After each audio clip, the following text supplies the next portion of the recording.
Kita buka kitab Mabadi Awaliyah tentang Al-Amr. Nah, jadi sekarang ketika nas Al-Quran atau hadis itu berisi satu perintah. Nah, ini hukumnya bagaimana nih perintah ini? Kaidahnya apa kalau dia berisi perintah? Satu nas tersebut. Wa yata'allaqu al-mabahathul awal. Pembahasan yang pertama. Fil amri pada masalah perintah. Ya. Apa dia? Pada masalah perintah.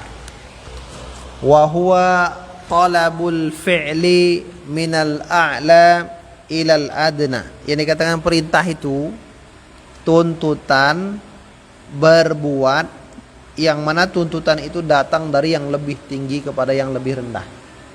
Itu perintah namanya. Jadi ini dikatakan perintah itu ketika tuntutan itu datang dari yang lebih tinggi kepada yang lebih rendah. Kalau enggak, kalau sama bukan perintah. Ya. Kalau sama itu irsyad, ya kan? Nah, itu dia. Kalau dari yang lebih rendah kepada yang lebih tinggi, doa. Nah, itu dia. Wa fihi qawaid. Pada masalah ini ada beberapa kaidah dalam masalah perintah. Yang pertama, al-aslu fil amri lil wujub illa ma dalla dalilu ala khilafih.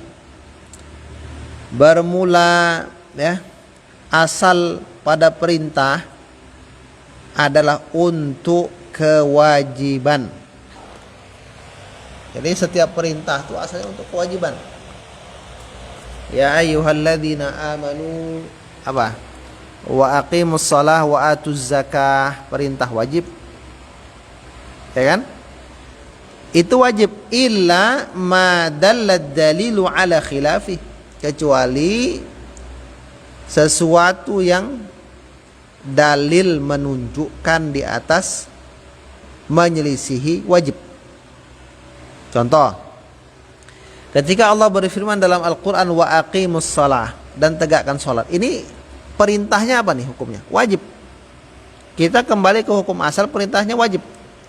Kecuali ada dalil lain yang menunjukkan tak wajibnya sholat, baru dia dimaknai dengan sunnah. Nah, kalau nggak ada, wajib. Jadi kalau kita memandang dalil hadis, Quran, ada perintah, bawa dulu ke hukum asalnya, wajibnya. Nah gitu. Ustad. Ajak aja gabung. Kamu bang? Daripada di luar. Hah? Nah, jadi asalnya perintah itu wajib dulu. Kalau tak dijumpai yang menyunahkannya, maka tetap hukum wajib. Nah, itulah dia. Jadi nanti kalau kita ketemu gitu kan, ada perintah, hukumnya wajib. Tapi sebelum kita mengatakan wajib, kita cari dulu, ada nggak kira-kira yang merubahnya dari wajib menjadi sunnah. Nah gitu. Yang kedua, al-aslu fil amri la yaqtadi takrar illa ma dalla dalilu ala khilafi. Asalnya pada perintah itu tidak menghendaki pengulangan. Nah, itu dia. Artinya kalau sudah dikerjakan sekali sudah, tak wajib lagi. Tadi kan yang pertama wajib kan? Kalau tidak ada yang menyunahkan, dia wajib. Nah, setelah dia dikerjakan, kira-kira wajibnya ini sekali aja apa berulang-ulang? Di sini dikatakan asal perintah itu tidak menghendaki pengulangan, kecuali sesuatu yang menunjukkan apa dalil atas menyelisihinya, menyelisihi diulangnya dia. Contoh, atimmul hajja wal umrata lillah, sempurnakan haji dan umrah karena Allah. Kira-kira haji ini kan sudah disepakati wajib. Sekarang wajibnya haji ini berulang atau tidak? Tidak. Hukum asalnya enggak berulang. Kecuali setelah dicari dalil-dalil dari lain, ketemu ada yang mengatakan diulang. Kalau tak ada, maka hukumnya sekali saja. Sholat begitu juga. Sholat itu asal sudah sholat sudah. Tapi ternyata dijumpai dalil lain yang menyuruh kita untuk setiap hari mengerjakan sholat dan untuk sholat sehari itu 5 kali. Dan asalnya setelah dikerjakan yang misalnya zuhur, kalau sudah dikerjakan ya udah pada hari itu nggak usah lagi. Nah makanya makruh ya sholat zuhur itu apa namanya? Kalau tidak ada kepentingan diulang-ulang, kalau tidak ada alasan yang benar, ya kan? Apa alasannya? Misalnya karena menemani orang yang masbuk, yang ketinggalan, atau mengimami satu kaum yang mereka belum sholat, kan gitu. Kalau pandai-pandian sendiri aja makruh, ngulang. Pandai-pandian kepingin tambah banyak pahala makruh. Bagus sholat sunat, kan itu. Kecuali mengqadha sholat yang terluput. Nah, ini beda ya. Al aslu fil amri la yaqtadil fawr. Asalnya pada perintah itu tidak menghendaki penyegeraan. Nah, jadi kalau perintah itu asalnya tak menghendaki penyegeraan, kecuali ada keterangan tentu yang menyuruh disegerakan, tapi itu pun sunnah ya. Contoh sholat. Sholat itu kan ada waktunya. Berarti orang kalau dia sholat mau di awal waktu, di akhir waktu boleh. Tetapi nanti di sini ada sisi mana yang lebih utama dikerjakan di awal waktu atau di akhir waktu. Nah gitu.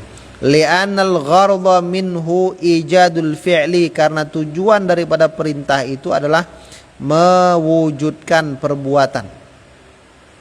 Mewujudkan sebuah perbuatan min ghairi ikhtisasin bizzaman, tanpa pengkhususan dengan satu waktu, tanpa pengkhususan dengan masa yang pertama, bizamanil awal duna az-zamani tsani, bukan zaman yang kedua. Maksudnya kalau sudah disuruh memerintahkan itu nggak ada pengkhususan, mau waktu awal mau waktu akhir sama, dikerjakan di awal boleh, di akhir pun bisa. Tapi nanti ada keterangan-keterangan lain, misalnya kalau di awal waktu begini, kalau sholat di akhir waktu begini. Tinggal kita memilih yang mana yang kita pilih sesuai kadar kekuatan iman kita. Nah itu dia. Dalam sholat itu ada waktu makruh sholat, sengaja menunda. Nah itu sampai mau habis waktu kan, bahkan ada yang ada sampai haram. Nah, gitu. Wajib sholat tapi haram. Al-amru bisyai' amrun biwasailihi, perintah dengan sesuatu, perintah dengan sarana-sarananya. Memerintahkan sesuatu berarti memerintahkan dengan sarana-sarananya. Apa contohnya? Al-amru bis-salah amrun bit-taharah. Perintah sholat berarti perintah bertaharah. Nah itu dia hakikatnya. Yang kelima, al-amru bisyai' nahyun an diddihi. Perintah dengan sesuatu adalah larangan dari kebalikannya. Jadi kalau kita diperintahkan A, berarti nggak boleh mengerjakan lawan A tadi. Itu maksudnya. Misal, wa qulu linnasi husna, katakanlah kepada manusia perkataan yang baik. Berarti lawannya berkata buruk tak boleh. Maksudnya.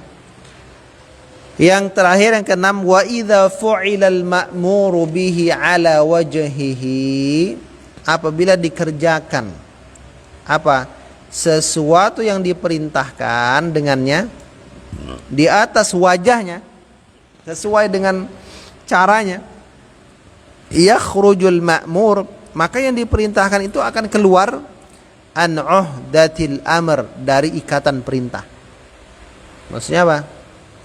Kalau kita sudah puasa sesuai dengan ketentuan fikih, ya sudah, berarti kita sudah dianggap menjalankan perintah.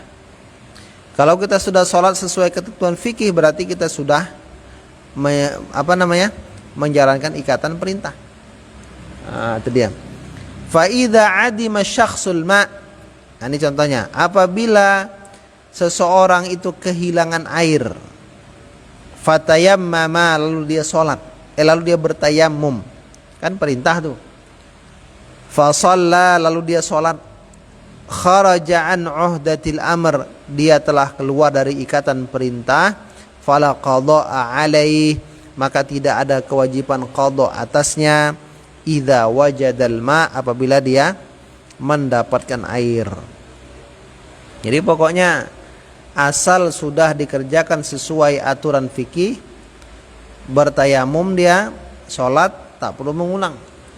Kecuali kalau dikerjakan tidak sesuai aturan fikih, misalnya sholat tanpa wudu, maka nanti kalau dia menemukan alat berwudu atau bertayamum, dia wajib mengulang. Sholat apalagi tidak menghadap kiblat, kalau dia sudah tahu kiblat wajib mengulang sholat. Nah, ini namanya bila perintah dikerjakan sesuai dengan arahnya, maka keluarlah dia dari ikatan perintah tersebut. Nah, itu dia, Pak. Jadi mungkin kita cukupkan ya di poin ini saja dulu. Demikian, subhanakallahumma bihamdik asyhadu an la ilaha illa anta astaghfiruka wa atubu ilaik. Assalamualaikum warahmatullahi wabarakatuh.